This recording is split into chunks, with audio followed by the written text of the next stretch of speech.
Hello, welcome to this edition of Q&A Live. My name's Rebecca, and I'm very happy to be joining you for the next hour to answer your preparation questions about OET. So if you're taking the test in the next few days or weeks, even the next few months, and you have a question about listening, reading, writing, or speaking, and whether you're any one of our 12 healthcare professionals that can take OET, I can answer your questions live in the next 60 minutes. Very simply, all you need to do is pop your question into the chat, whether you're joining us from Facebook or YouTube. All of those questions come into me here, and I answer as many of them as I can in the next 60 minutes, just moving slightly to get out of the way of the banner. So if this is your first time joining, don't be shy. There are no silly questions. If there's something that's making you feel a little bit uncertain or concerned, then the best way to reassure yourself is to get the answer to that question live from someone working at OET. So let's have a look. We've got a couple of people joining at the moment saying hi.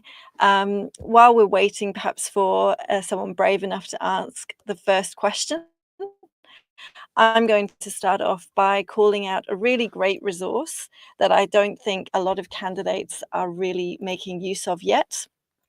So I'm going to pop this in the chat as Rebecca's top tip. And these are 2 downloadable booklets available completely for free. And sorry, trying to do 2 things at once. Let's post the link and then you can see what's coming up. So this is what I'm describing as my top tip for today's session. These are 2 downloadable booklets, one for writing, one for speaking. And they each include 30 real candidate samples answering sample test 5 from the OET website. Now, at the time when we collected these candidate samples, they had not seen the sample test before. So it was before this sample test was available from the OET website. So they were essentially taking it under mock test conditions. And we have used those samples to provide assessor commentaries on what the candidates did well and what candidates would need to improve on. And we gave them a grade. So for your profession, you might find more than one sample and at a different grade. So that's excellent if you're trying to work out how good your writing or speaking is right now. Or if you're trying to improve from one grade to another grade. So these booklets have many applications, many uses, and they're a really great way for someone fairly new to OET, but also someone who's perhaps struggling to really understand what the assessors are looking for. They're a really great resource to help you with that. And there are 10 of the OET 12 professions covered within the booklet. So there's really something for everyone going on there. So my top tip for today's session, make sure you bookmark and download that resource to make use of in your preparation. That seems to have broken the ice. So let's crack on with some of the questions coming through from you. So this first question on YouTube coming from Johnsy is saying how to approach reading part A. Great question, Johnsy. So I'm going to just hide your question so I can bring up on the screen 4 tips that I think are really helpful for candidates getting ready for reading part A. The first one is we strongly recommend you answer the questions in the order that they're given to you. So we know that some candidates will recommend or share tips about answering the matching questions, which are the ones that come first in reading part A, last. They have a technique that they feel works for them, which means answering the other questions before the matching questions. That's not to say that technique doesn't work for candidates, but the way that the question paper was written was that those matching questions are designed to help you get a good overall sense of what's in each of the 4 texts. And once you've answered those matching questions, then that familiarity that you've gained from those questions will help you find the answers to the remaining sentence completion and short answer questions much more easily. So our recommendation is to do the questions in order. When you are doing the matching questions, so that first set of 6, 7, 8 questions, really make use of text features to help you quickly find your answers. So what I mean by text features are headings and subheadings, also things like bullet points in a list. Sometimes there might be a table or a diagram, so making use of headings within the table or diagram of the rows or the columns. All of those text features can help you to quickly find the answer that you're looking for. When you're writing your answers down or typing your answers, if you're taking OET on computer, it is essential, it is critical, I cannot stress that enough, that your spelling is 100% accurate. Not 99%, not 98%. Every answer must be 100% accurate, because any spelling mistake will score you 0 for that question. So don't waste marks. Once you have entered your answer for any of the questions, just spend another 10 seconds checking against the text that you have copied it over 100% correctly. And my final tip is to not panic about the time. Now, we know this is what candidates tell us they do worry about, but it's counterintuitive if you are feeling stressed, because stress is something that makes the body perform less accurately. And so the best thing that you can do in the test is to remain calm, not worry or focus on the time, ignore the reminders that are in front of you in the room or on the screen, and just keep doing what you're doing, answering the questions methodically and logically, and not worry about how much time is left. So those are a few tips that hopefully will help you with reading part A. Vivian has a question also from YouTube. I'm a midwife and I'm kindly requesting assistance about whether I'm supposed to use the nursing materials. So Vivian, yes, nurses and midwives both take the nursing version of OET. And this is because most of the regulators accepting nursing results cover both nursing and midwifery. So for example, in the UK, it's the Nursing and Midwifery Council. In Ireland, it's the Nursing and Midwifery Board of Ireland. So they're a combined regulator that is recognising nurses and midwives together. And so they recommend and recognise midwives taking OET nursing. It's a good time to point out for any of the 12 OET professions that the speaking and writing tests that are profession specific cover a very broad range of topics. So for nursing, it could include a midwifery topic, it could include a postnatal scenario or even a prenatal scenario. It could include talking to the parent of a child. It could be a writing scenario about a newborn baby. So for any of the professions, the expression we use is cradle to grave. So it could incorporate any age group within your profession. And so it's very broad to accommodate all of the professionals taking OET.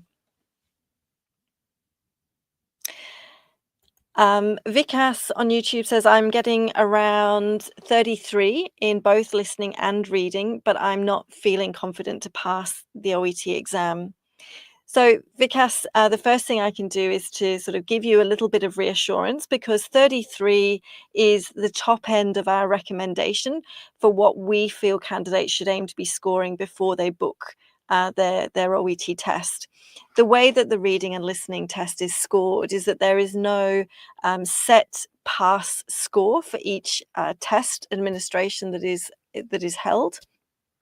And this is because although there are 42 questions in every reading and listening test, and there are 3 parts in every test, the texts and the audios and the questions are slightly different. They're on slightly different topics. And so the level of difference in challenge is also slightly different from test to test.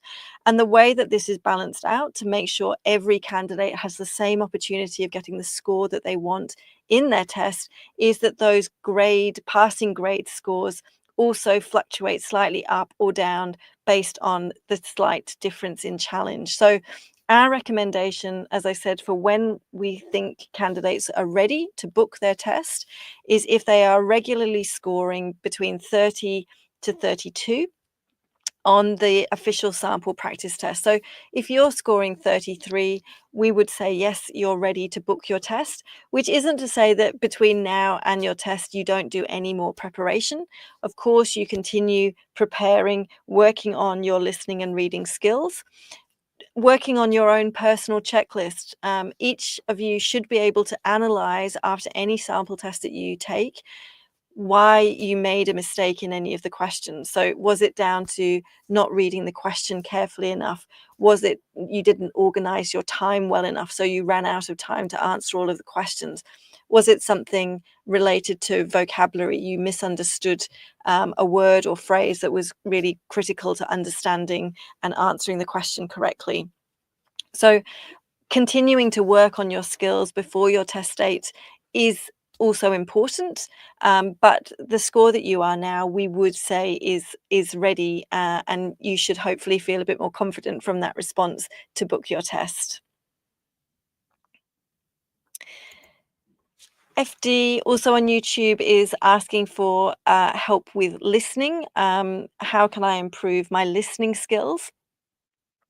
So one of the resources that I'm going to link for you, FD, is our Listening Week playlist.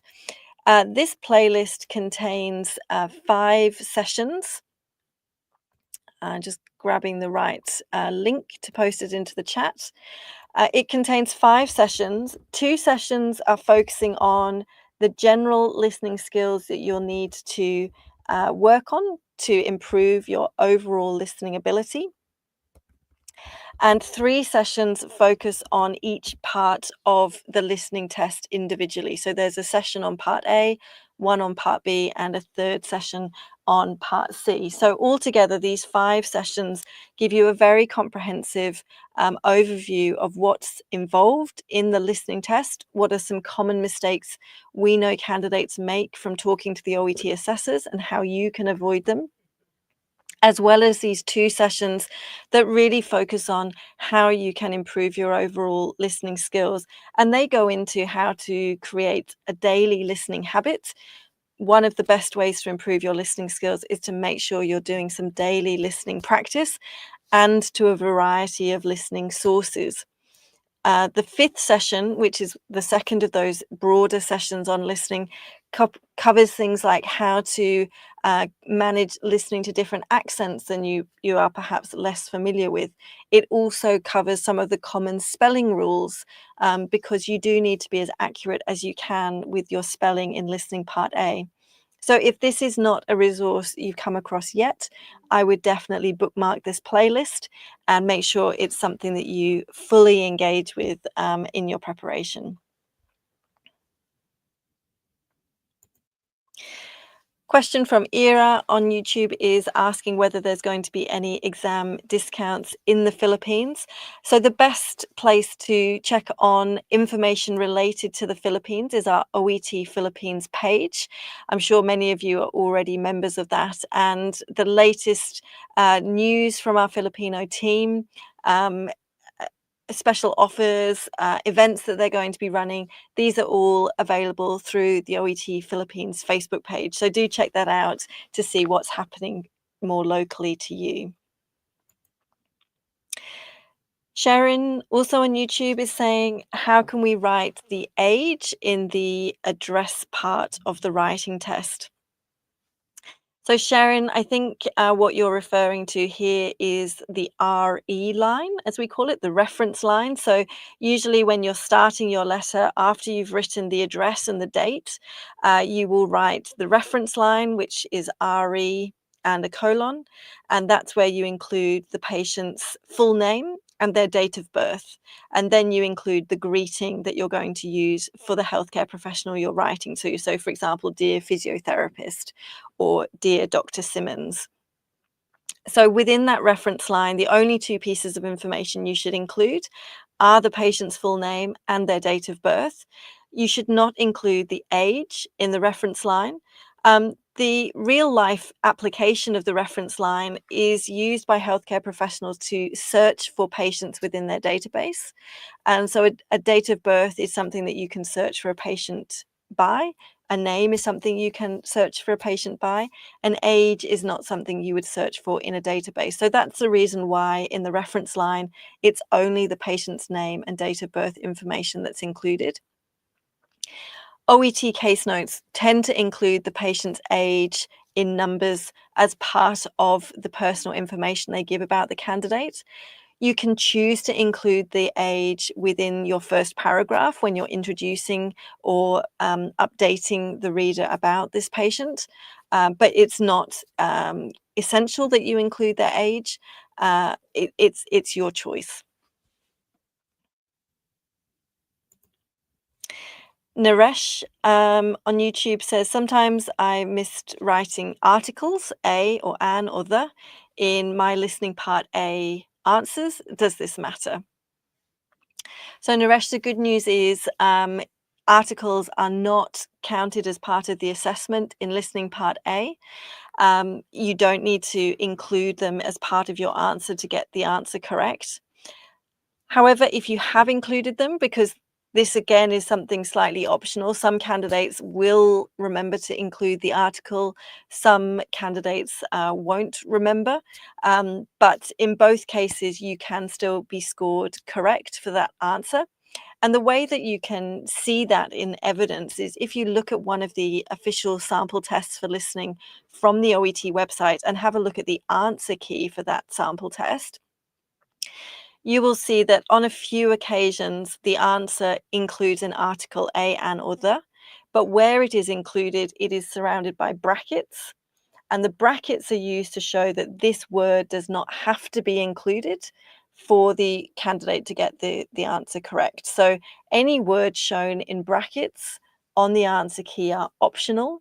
You only have to have included the words next to or outside of the brackets for the answer to be scored correctly. So it is optional. If you have included it, if you haven't included it, you can still get the answer correct, provided you have included the full answer that was provided in the answer key. A follow-up question from Ira is, are you going to add reading practice tests for free, or are they available in the store? So Ira, we have both already available, and this is a good opportunity for me to provide a link to our fairly new look sample test page. So let me paste that into the comments now. We've, in the last couple of months, updated the sample test page to make it more intuitive for candidates to use. So if you go to this link that I've just posted into the comments, you'll be asked a question. Are you taking OET on paper? Are you taking OET on computer?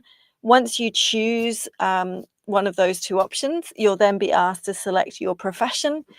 And finally, you'll be given exact sample tests for your particular profession. So instead of having to look around and find particular tests for you, you now have the exact test for your profession just from answering those couple of click questions. So there are already sample tests available for free from the OET website. If you have completed all of those sample tests and you are still thinking about doing some more practice preparation before your test, then you can certainly purchase more sample tests from the OET store as well. And I will post the link to the OET store into the comments now too. So we have both free sample tests available and sample tests for purchase. Tin is coming through from Facebook and asks, how can I score a 400 if I am a doctor? So thanks for your question, Tin. We understand that for some medicine candidates who are hoping to register with the UK Foundation programme, they require 400s for each subtest in one sitting. So this is a high benchmark to pass, to require a 400 in each subtest. So the first thing to do is, if you are working for this level and you're finding it slightly difficult, it is quite a difficult requirement to meet. In fact, it's a higher requirement even than the GMC and most of our medicine regulators are requiring. And this is because I think the UK Foundation programme have a very high calibre of candidates entering their programme.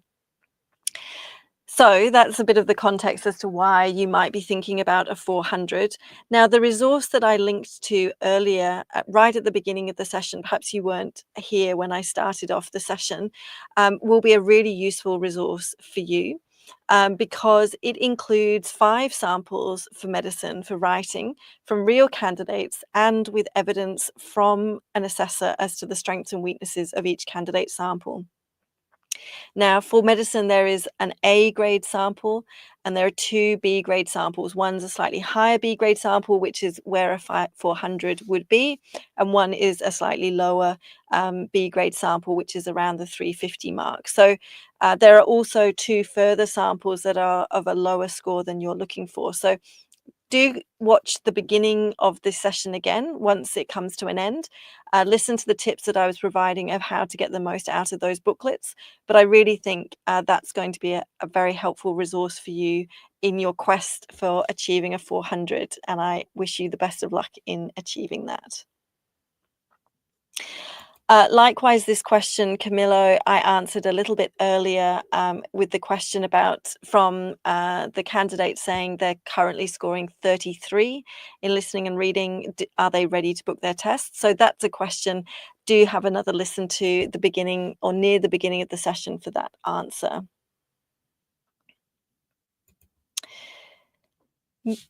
Peaky on YouTube is saying the most difficult part for me is listening part A because I struggle to write medical terms like disease procedures or medications.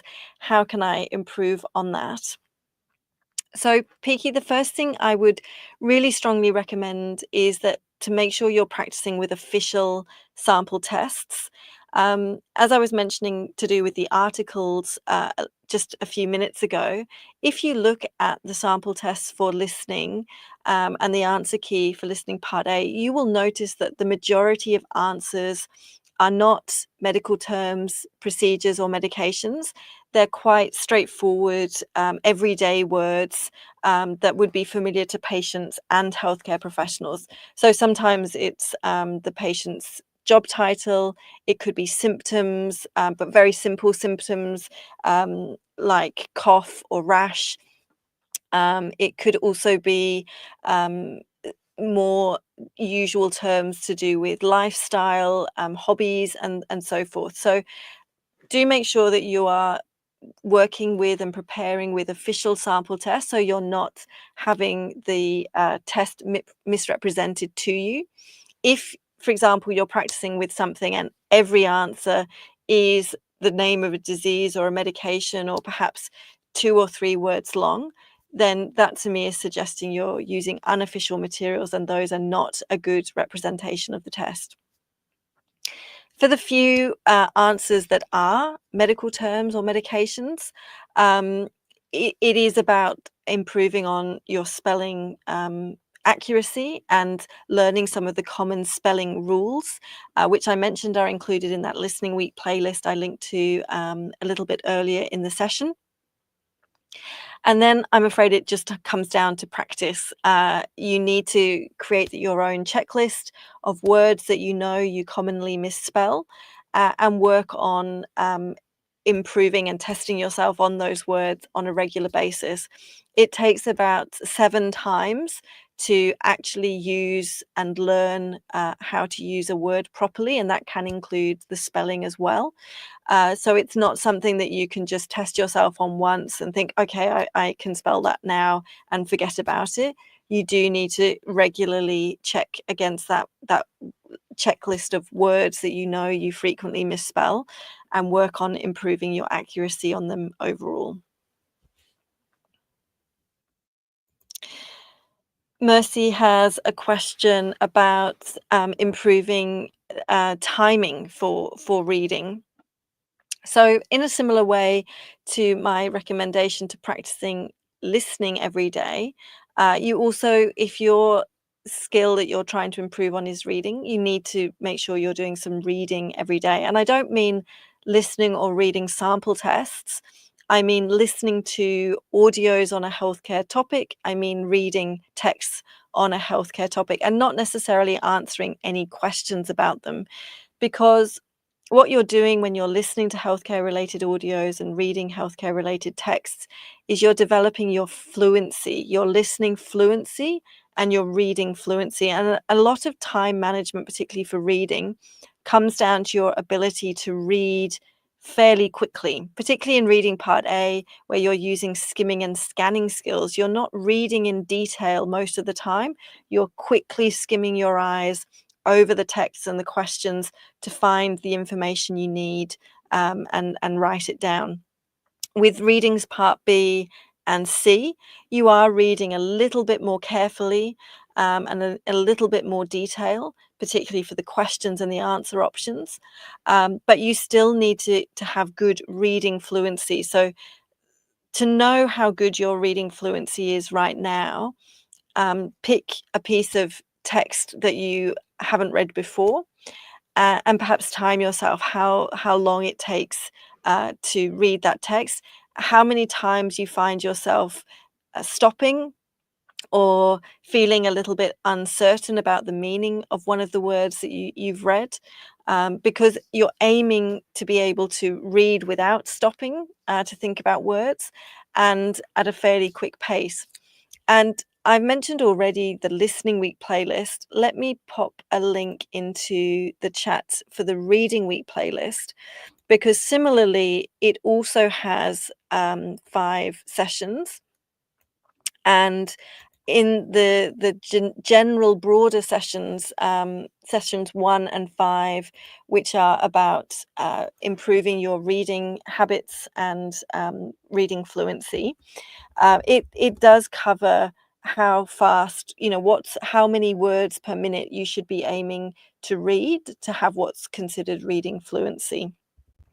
So let me share the link to the Reading Week playlist now, so you can also bookmark and make use of those resources after today's sessions. Harry, hopefully you heard the answer to where you can get more sample tests from the OET store. So I won't cover your question again in detail now. Ritu on YouTube is asking for tips for reading part C. So let me hide your question and bring up my reading part C tips. Here they are. So the first one really relates to that last question I was just answering, which is all to do with time management. Sorry, just taking a sip of water there. So you do need to manage your time for reading part C, but this also includes managing your time around reading part B, because the 45 minutes you have available covers both parts B and part C. So you need to be able to manage your time to complete the parts B questions, the 6 part B questions, in no more than 10 minutes, to leave yourself 35 minutes to answer the 16 questions in reading part C. And more than that, the recommendation is that you are splitting the time for the 2 part C texts roughly in half, so around 17 minutes for each text, so that you are giving yourself equal time to answer all 8 questions for each text. So this does take a little bit of practice. Like I was saying earlier, for the tips for reading part A, you don't want to keep checking the time. You don't want to add panic to the situation. So practicing so that you're familiar with how quickly you're answering the questions, and making sure you're not spending 25 minutes on the first text of reading part C and leaving yourself only 10 minutes for the second text.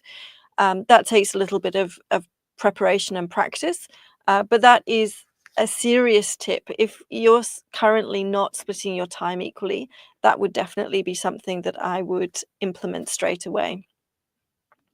While you're preparing and learning about the reading test, it's a really good habit to get into, finding evidence for all the answer options. So for any question in reading part C, there are 4 answer options to choose from.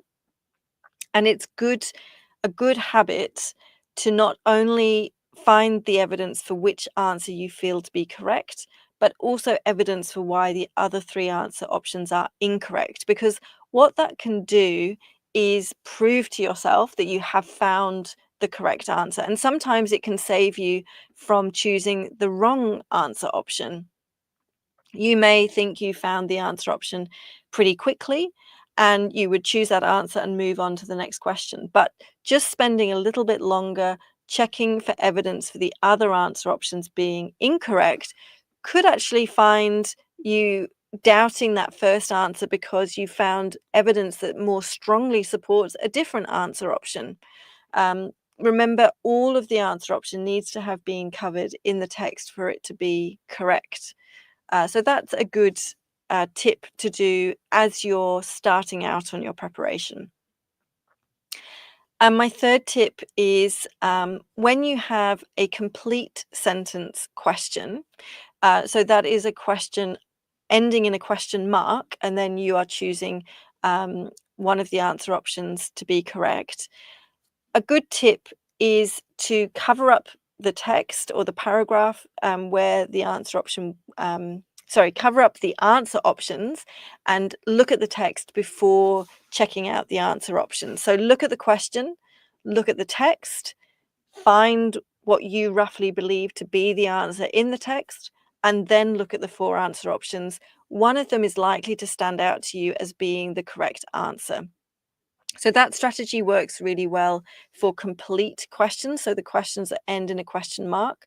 The other type of question, just in case you're not familiar with the types of questions you get in reading part C, is sentence completion. So you're given the first part of a sentence and then you're choosing which of the 4 answer options is the best way to complete that question based on the evidence you find in the text.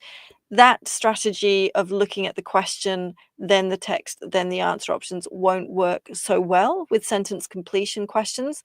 For that, the strategy would be question, answer options, and then text. So there are more than one strategy to use. You might not have been familiar with there being more than one strategy. Those come through in the Reading Week playlist as well. So another reason to make use of those resources. Mr. Kim on Facebook says, many candidates appearing in the exam are listing that reading and listening are becoming harder and that the difficulty level has been increased nowadays. Is there anything specified about the difficulty level? So, Mr. Kim, I can reassure you that although candidates who have taken OET might be posting after the test that they feel it is harder than it used to be, there is no truth in those comments. So, OET is a standardized test, and that means OET has to prove to regulators and employers accepting OET results that the processes involved in the way that the test is written and assessed are standardized. So the same candidate getting a 350 in June 2025 has the same reading ability as a candidate who took the test in, let's say, November 2023 and also got a 350. That's what it means to be standardized. It means evidencing that our writing and assessment processes are such as they can show that the level of difficulty is the same across the tests. Sorry, I'm just stuttering there because I've realized I haven't taken down the reading part C tip, which was behind the question. So sorry, I wasn't stuttering over your question, but just the background was distracting me. So there's no truth in the fact that the test is getting any harder. It is standardized. I spoke earlier about the listening and reading tests, how we make sure every candidate has the same opportunity of getting the score that they want on test day by the grade boundaries shifting based on the slight overall change in challenge from test day to test day. So that's another way that we are demonstrating the standardization of the OET test.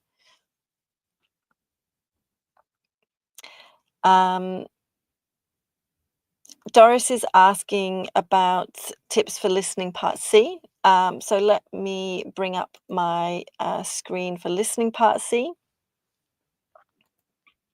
Oops, there we go. And let me just take down your question so you can see them. So the 3 tips that I have for listening part C, which is to listen to 2 slightly longer audios. They could be a consultation or an interview. Is to make use of the 90 seconds reading time you have before the audio starts. So during that reading time, the strategy that I would recommend is that you first of all read the 6 questions only, not the answer options. Look at the 6 questions.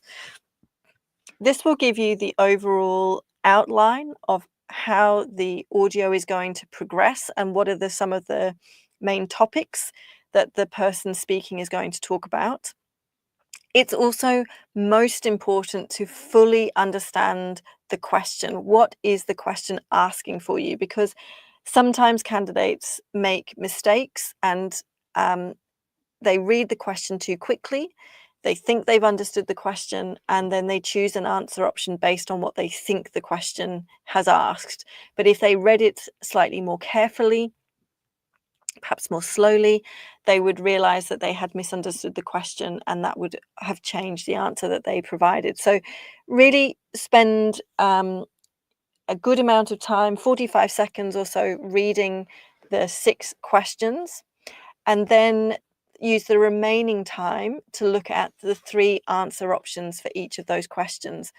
And what you're trying to do as much as you can, and obviously 90 seconds will still feel like a short amount of time, you are trying to identify in those answer options the points of difference, because those points of difference are what you're listening for in the audio to identify which is the correct answer. So looking at the answer options, but looking at them from the perspective of what makes them different to each other.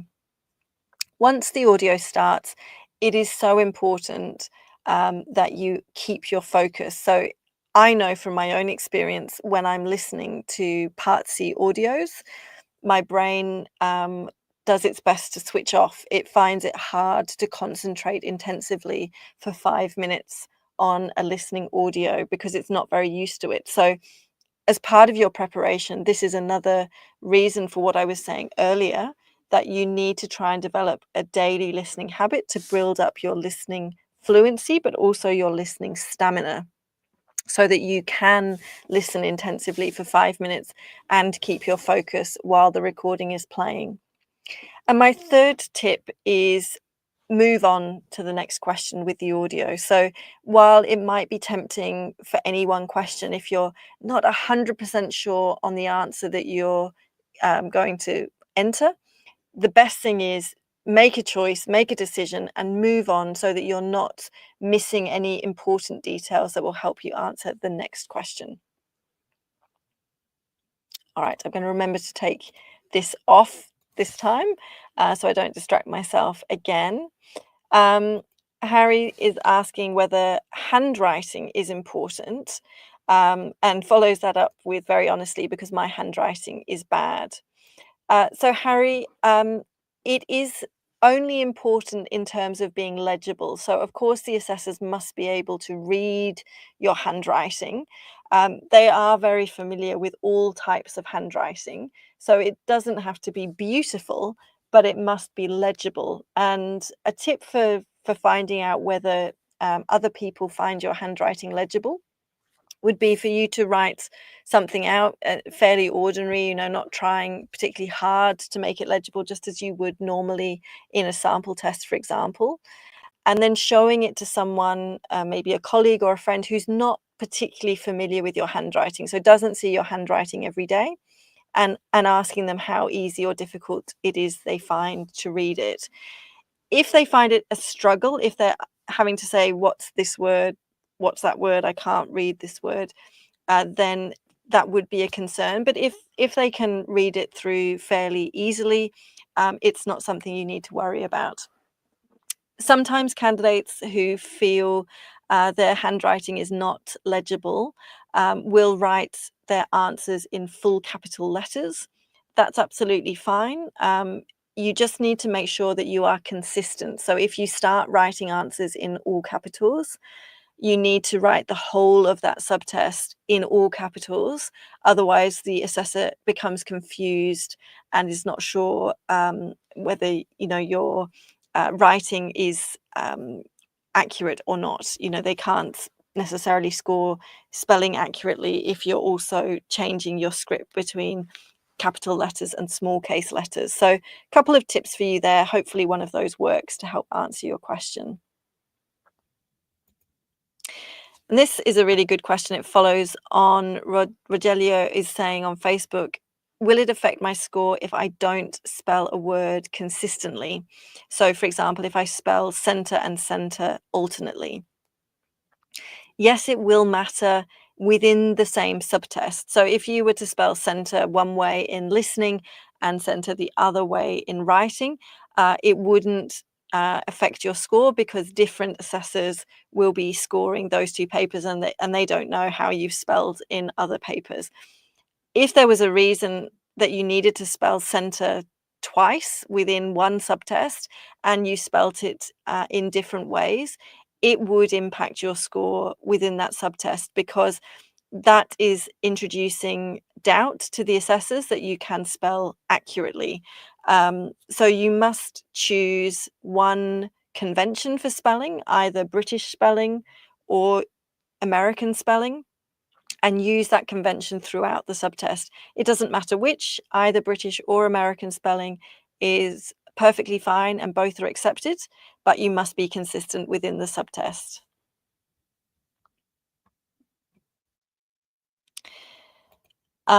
This question from RX on YouTube said, I've got 330 in both reading and listening, 380 in speaking, and 360 in writing, and I've applied all of the strategies. What should I do? So congratulations. I'm assuming with speaking and writing, you were happy with those results. Most of our candidates are aiming for a 350 grade. So that sounds really good scores, particularly your speaking. That's an excellent result. So well done for those scores. If it sounds like the reading and listening scores were slightly lower than you wished for, um, the listening and reading playlists, you may have already used those resources, but I would recommend listening to them again and focusing on the common reasons candidates make mistakes in those parts of the test, and particularly perhaps around spelling in listening part A and reading part A, because assessors tell us that they are often seeing almost every candidate losing marks unnecessarily because of spelling in listening part A and reading part A. So I definitely have a look at those resources again. This also can be the time when it makes sense to enlist the support of a teacher. Um, so let me post a link into the chat about finding an OET teacher. These teachers that are available from our website have all completed training with OET, have proved their capability and their familiarity with the test, and demonstrated that they have good teaching qualifications and skills. What a teacher can do in this case where you feel like you've made all the progress, you've used all the materials, and you're sort of stuck, what do I still need to do? What shall I do further to improve? Having someone who is very experienced with OET and with helping learners improve their English can make the difference because they can objectively talk to you about your listening and reading results, look at a sample test with you and identify where you seem to be making mistakes, and then provide you with tips and strategies and resources to improve on it.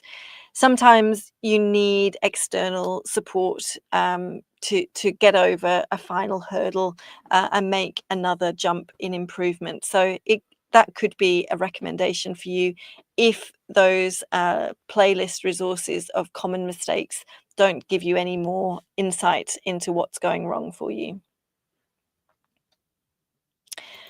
Um, Vikas is asking for where to purchase material. So I did mention the store a little bit earlier, but let me post it into the chat again. Um, so I'm going to just write a comment, purchase additional sample tests. I hope my spelling is right. So I'm doing two things at once. That looks okay. All right, let's post that. So that's the link to the store, and you'll find sample tests available for each of the 12 OET professions. So there's something for everybody there.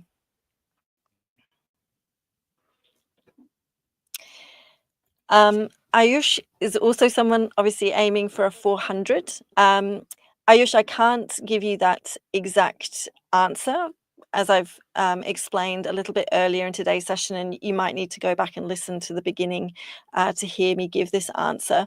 There's no set pass score for listening and reading. It means from test to test, it will be slightly different. The standard advice and recommendation we can give is if you're aiming for a 350, which I know is a little bit below what you're aiming for, you should be scoring in official sample tests 30 to 32 consistently. So obviously, out of 42, you can see where you need to be for getting a 350. And as you can imagine, you would just need to be achieving a few more answers correct to be getting a 400. So from that information, I hope that gives you sort of the ballpark of where you need to be aiming to get a 400 in those skills. Romo on YouTube is saying, is it possible to get any feedback on what you didn't do well in any subtest so you can learn for next time? Feedback isn't something that we offer for the OET test. The focus is obviously on getting your results or your papers assessed and your results to you as quickly as possible. So we are not offering feedback on those results as well. But this is where, again, a teacher can really help you. And ideally, a teacher can help you with this before you take your test so that you are getting the scores you want the first time around. But if you have been unsuccessful in a test and you're wondering, what you would need to do to improve on your skills for another time, working with a teacher who can look at your sample test responses, who can get you to do some practice in front of them, they can then identify your strengths and weaknesses and draw up a study plan for you on how you can work on them and improve them for another time. All right, we seem to have got to the end of all of the questions coming through so far. We've still got a few more minutes remaining. So if you do have a question, pop that in and I'll answer them soon. In the meantime, let me just mention a couple of other resources that I think are really useful for candidates. So I'm going to share my screen and just talk you through a few other resources that I think candidates are not often familiar with, but can make a really big difference to their score. So let's go to this. Yep, you seem to be able to see my screen. So this is our blog page. So it contains study tips and inspiration. You can see the URL from the top, and you can see categories down the left-hand side for all the different articles we have.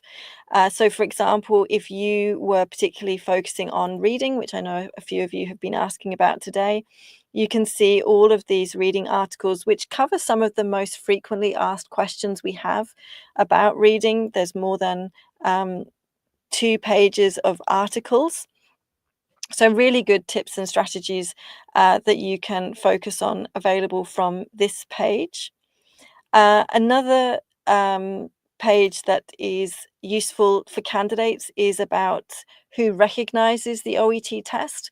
This page was also updated not that long ago. So we've covered the main countries where OET is recognized, but you can also browse all of the organizations and enter in details that particularly interest you. So you can choose your profession, you can choose the type of regulator that you're wishing to apply to.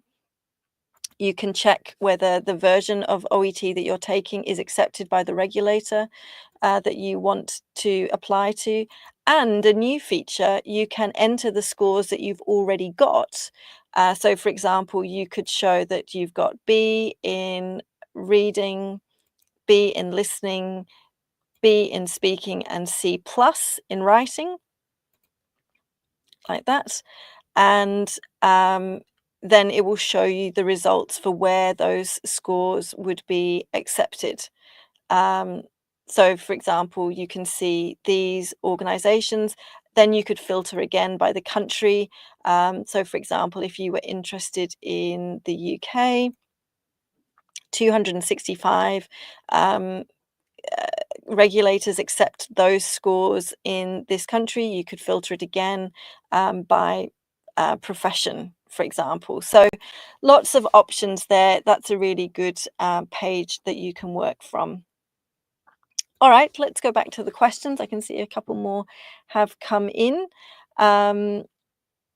This question about listening part A, I have already answered this question. So, Mohammed, please go back to earlier in the session and listen out for how to do well in listening part A.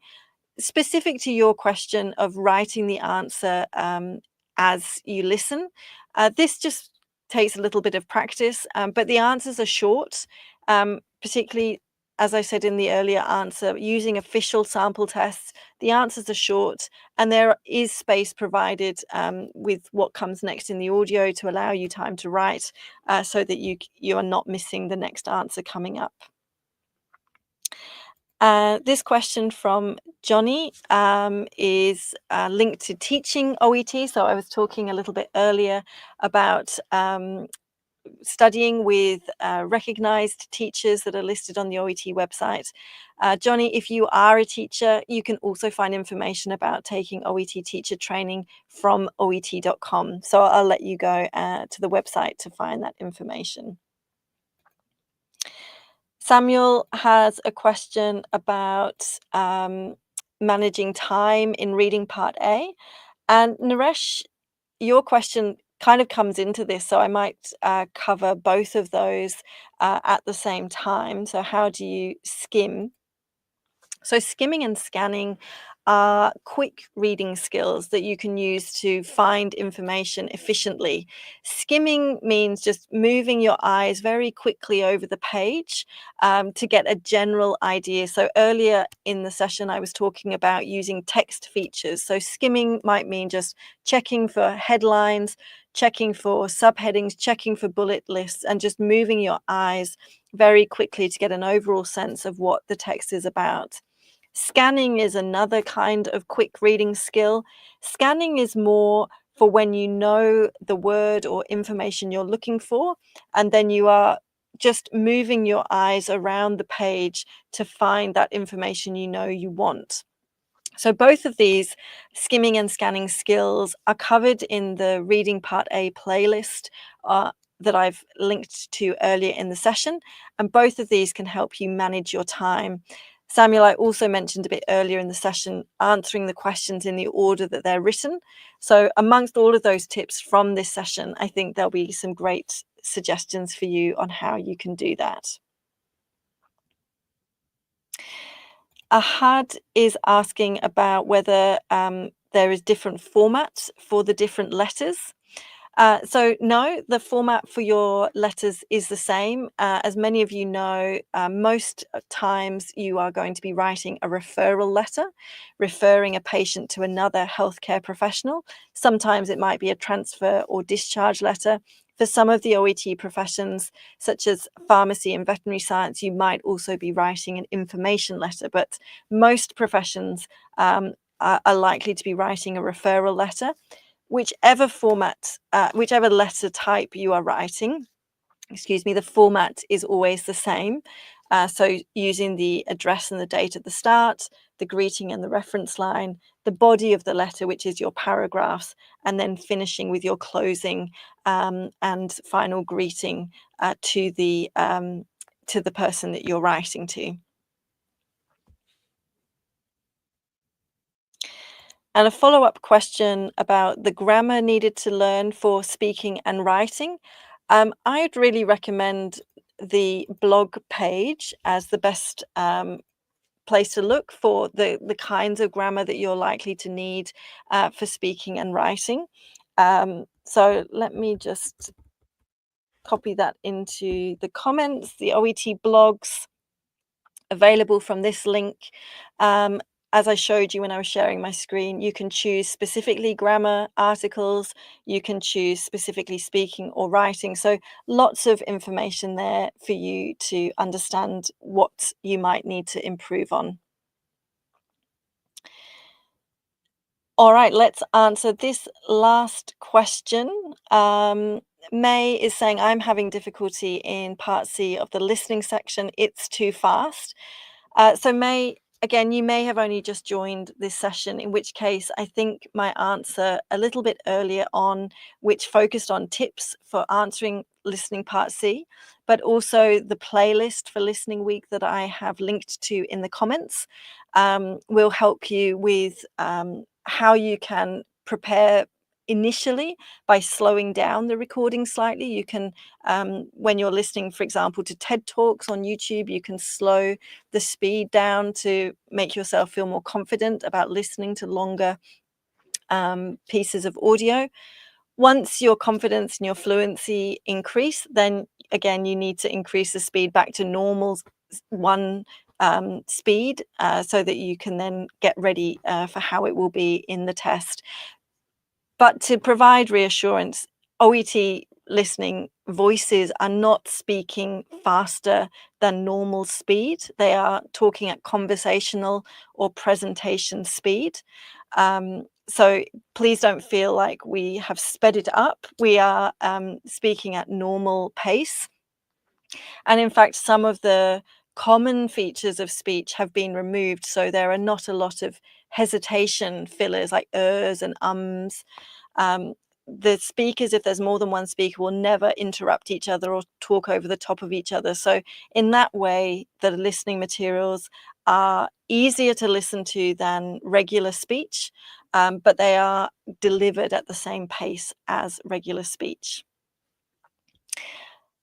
All right, so thank you for all of those questions. Before I finish, I want to mention my colleague Shekinah is going to be back in 2 weeks' time, and I'm just popping onto the screen now the details for when that session will be. It's at a slightly different time of day to the one now, so hopefully it will help some of you if today was the middle of the night, for example, or not a particularly convenient time.